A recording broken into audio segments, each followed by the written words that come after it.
Alright. Well, welcome to the 2016 Aprilia Tuono factory. So to give you a basic rundown, we have 1100cc V4 Italian, so it's very good. Who beeped? Very nice, very loud. I don't know if you can hear it, I hope you can. 175 horsepower at the crank. Some ridiculous amount of torque. I think it's like 120 newton meters or something like that. Fantastic traction control. A quick shifter, wheeler control, launch control, all sorts of electronics. Really nice. Very good package. This is the factory, so it has, I believe it's got upgraded suspension. And not a huge amount else, different paint job or something like that, you know. We're off for a ride. Probably going to go west of Auckland City. Which would be nice. Hope it doesn't bloody rain. Which I wouldn't be surprised if it does. I'm really looking to cut this thing's teeth. I've only been using it, I've only had it for about, I don't know, less than a week. And I've only used it for commuting and little blats on the motorway, but hopefully today, it's sunny now, hopefully it stays like that, but those clouds are not looking nice when you get gas.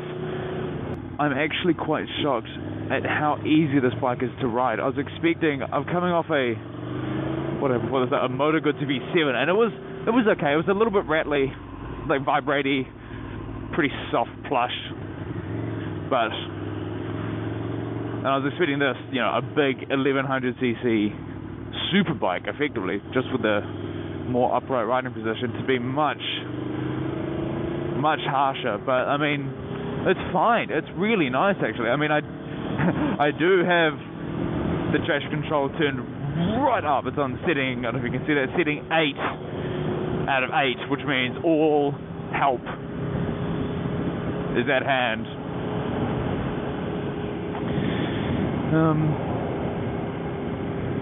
Yeah.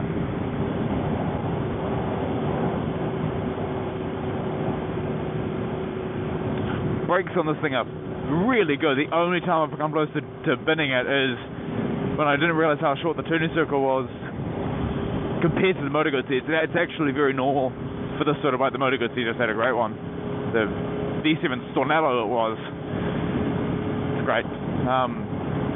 Yeah, this is quite a small turning circle, and I didn't realize that. I jumped on the brakes, which bit immediately, and very hard, I suppose would be the only word for it, and I nearly carked it, but thankfully it wasn't leg day.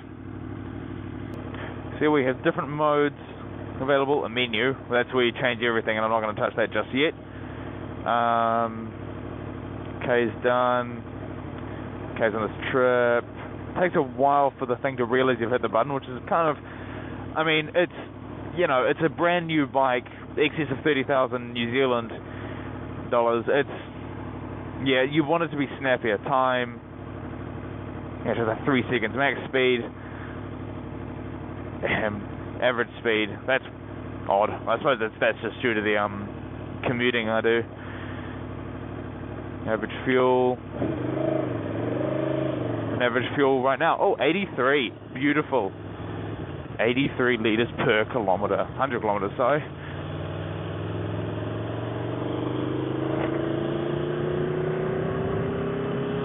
This is quite thirsty, this bike. I mean, it is a big bike. I'm not entirely surprised. And maybe it's just coming off smaller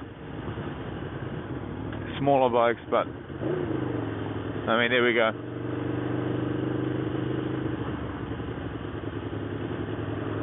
I kind of wanted to have like a pit lane mode, like the S1000RR, but then it's like, it'd be nice for this one. I don't know, to keep going on and off the throttle. Pit lane mode or cruise control. Cruise control would be awesome. Pit lane mode would be nice for this, because cruise control, you know, you need to be going at a constant speed for it to work really well. This is so start-stop, it doesn't really work. Clock's wrong by an hour. Whatever. I might be mistaken, but I think this is now, possibly with the exception of the S1000R, their naked letter bike, I think this might be the fastest of that sort of group, because there's the Kawasaki Z1000, Honda have the CB, or whatever it is now, 1100 or 1300, which is cool, but it's just a different bike. It's too different to really compare. It's a big roadster, like the old CB750 and CB1100 after that. Yamaha also have the MT10, I think is what it is. They have the MT09, but they also have the R1 base. So the MT01 or MT10, one of them. I'd love to see what other bikes run at as a normal temperature, because this is always, when it's up to temp, it's always in the hundreds, especially if you're just sitting here. Like, it's climbed 3 degrees since I've been watching it, and it'll usually top out about 106, and then of course when you start moving it slows down. But makes me wonder if this bike's a particularly hot running bike, or if it's just because it's shifting 1100 cc's of displacement. Who knows? It just sounds so good all the time.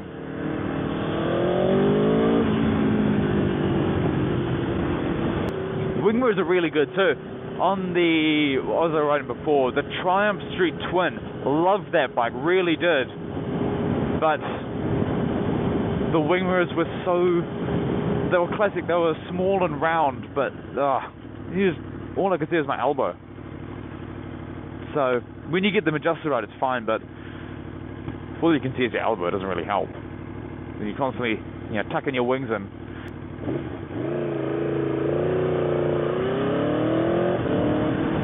Ew.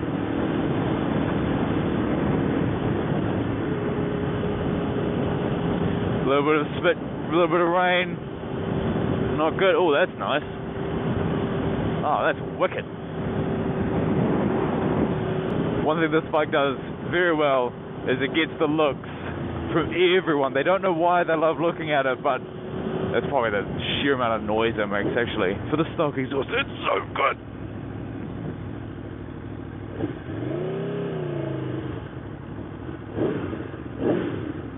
And I am the first one here. Bit of a change of pace.